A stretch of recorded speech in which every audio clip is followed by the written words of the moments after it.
To answer your question, I'm going to go back a long, long ways, and it's a very, very little known film, but I enjoyed it very much for the person that I got to meet and got to work with, and basically it was in between shots to sit down and have chats with, and about martial arts, about Bruce Lee, and about funny, funny stories, and that was Blake Edwards when I did a film called Son of the Pink Panther, and it was brilliant because he was such an endearing guy.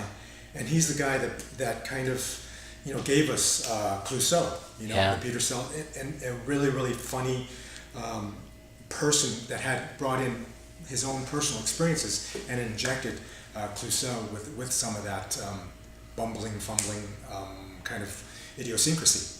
One of the funniest stories was when he said, he was driving along, I think maybe PCH, and he had an actor, I won't name, very famous person in his little Mercedes. And there was a truck that came by and just kind of like, overtook him and was basically challenging, the nice little car, and he's driving it. And I think, like I said, he did something like, what an asshole, or whatever, or maybe, give him a visual sign with his hands. So the truck stops, pulls over, and Blake is like, now he's telling me, he goes, I've done martial arts. He was an Ed Parker student, and he had done judo, and he goes, oh wow, I got this Hollywood star here, and I gotta measure up now. So the trucker comes comes back towards the car, and Blake is wanting to. This is one of those Clouseau moments that I just found was hilarious. So he's ready to go out and fight, he's ready, but he can't get the freaking seatbelt undone, right? All ready to challenge. Yes. So the trucker comes over, pops him one, gives him a bloody lip, and then walks off. And Blake's going, bleeding out, and he can't get the seatbelt undone. And it was stories like that, and then also getting to meet Julie Andrews, and just such a gentleman. It was a great experience to actually meet the man who directed, 10 and all the Pink Panther films, and then Breakfast at Tiffany's.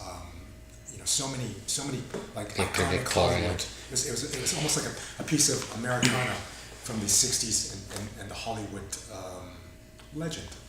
Kind of doing a Jason Bourne film as fight coordinator, and then before that doing Skyfall, which was the 50th anniversary, working with Daniel Craig and being able to actually contribute into forming the pieces of action for both those. It's kind of a great bucket list item for me. Yeah. Matt Damon was absolutely spectacular to work with. Did you kick him in the gut once or twice at least? No. Damn. No.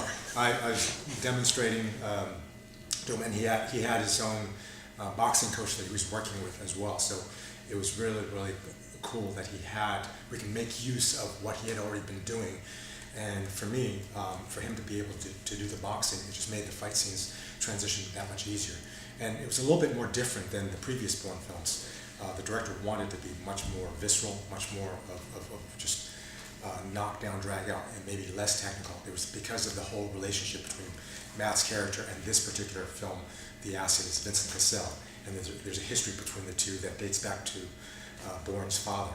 So it was much more personal and much more visceral, animalistic